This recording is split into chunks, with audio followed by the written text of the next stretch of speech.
So we're here at what we have termed Poop Hill. We call it Poop Hill because the first time we came hiking up here, deer poop everywhere. Pretty much every time then that I would hike down here, there'd be deer out here. Yesterday we were hiking around over here and my oldest child, she found an antler shed. So we call it Poop Hill. But this is a much more open area, as you can see, than where we were just at. And I kind of see ideally taking the regrowth forest where there are openings and kind of turning them into a little bit bigger openings like this. I don't want them huge because it is regrowth forest, so you don't want to destroy that. But I'm excited to have the pigs come in here, root up all of the poison oak and all the junk bushes. Like this is a giant poison oak bush right here. That needs to go away. But I'm excited to have them come in. They're going to till it up. We're going to replant it just like a deer food plot. Not only should it provide good food for the pigs, but it should also hopefully bring in the deer and elk, which will make life enjoyable.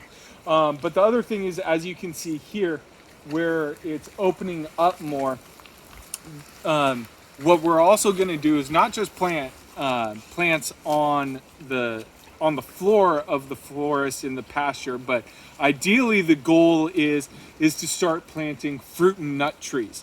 And the reason for that being to raise a hog to butcher weight, to raise a pig to butcher weight, you need about 800 pounds of feed.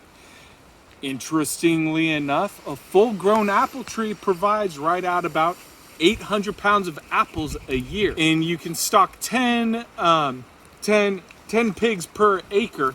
That means if you put in 10 apple trees per acre, which is significantly less than an apple orchard, but if you just put 10 apple trees out here, that would provide the pigs with enough feed all year long. But of course, apples only drop one time a year, so you need to work in acorns from the oak trees, hazelnuts, early bearing fruit like cherries and pears and apricots and blueberries and plums and figs.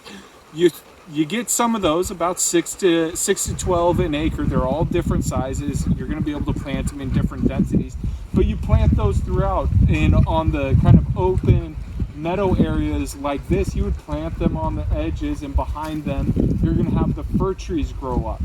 And when I talk about the oaks, what I'm really talking about are the Oregon white oaks. And you can see them down across the valley. They're the ones that don't look like fir trees. They're the ones that are not like the others. And there are also some up over into this other forest that we're going to go to shortly. But that kind of gives you an idea of what a larger meadow area should hopefully look like. Okay, we're back up here in the backyard pasture. The house is right behind Jenny.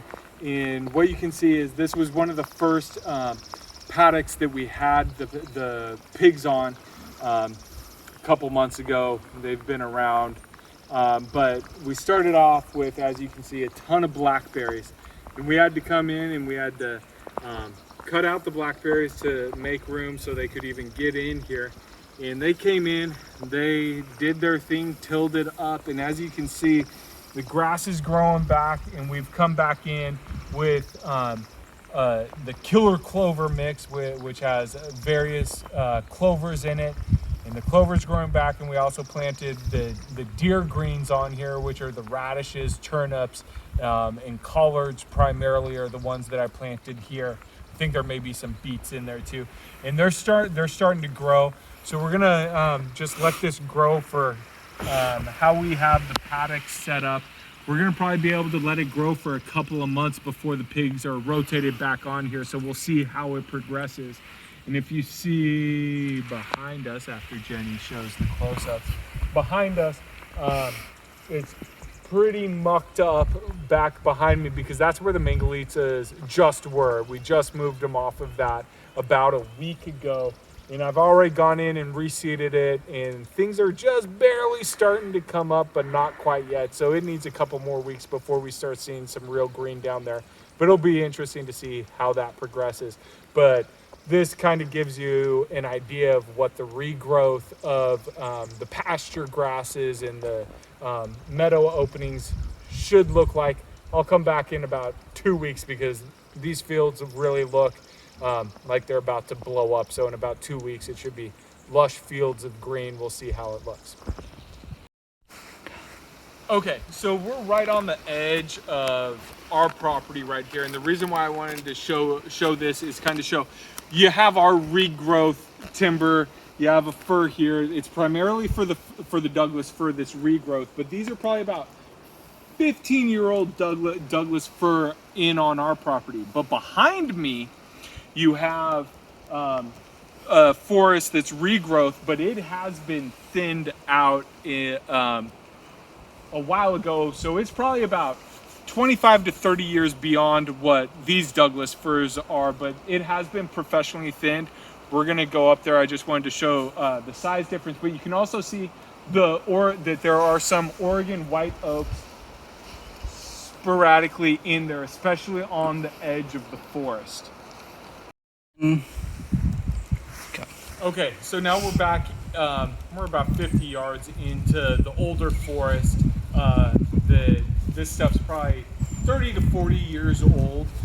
It was obviously professionally thinned, and so the trees were able to grow much better. But what you'll notice back in here is that we have some oaks right there, but we also have these amazing Pacific madrones. There's a grove of huge Pacific madrones, which are just awesome trees.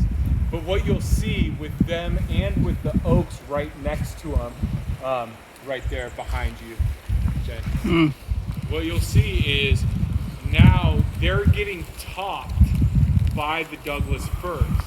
So the firs grow in, and they grow so big that they start to put shade and kill off the Pacific madrones and the oaks. Now, this will probably be harvested, and they'll come in and they'll harvest a lot of this. But the oak trees and the madrones, they grow so slowly that I would like to see them preserved. So if you can imagine this forest and the forest floor, as I was kind of discussing with kind of pasture crops underneath it, and thinned out even more where you have little meadows throughout, especially around stands of oaks. So you can get huge oaks in there. You have a mix of the Douglas fir, and then you also have the fruit and nut trees in there, interspersed with meadow areas of lush green. If you can imagine it in your mind, that's what I'm going for. So if you actually took the property that we're leasing right now, and you managed it properly, in about 30 years, it would look like this, but thinner, with lush growth on the forest floor and fruit trees throughout it, providing hopefully essentially everything you need for the pigs and other livestock that you're rotating through the area.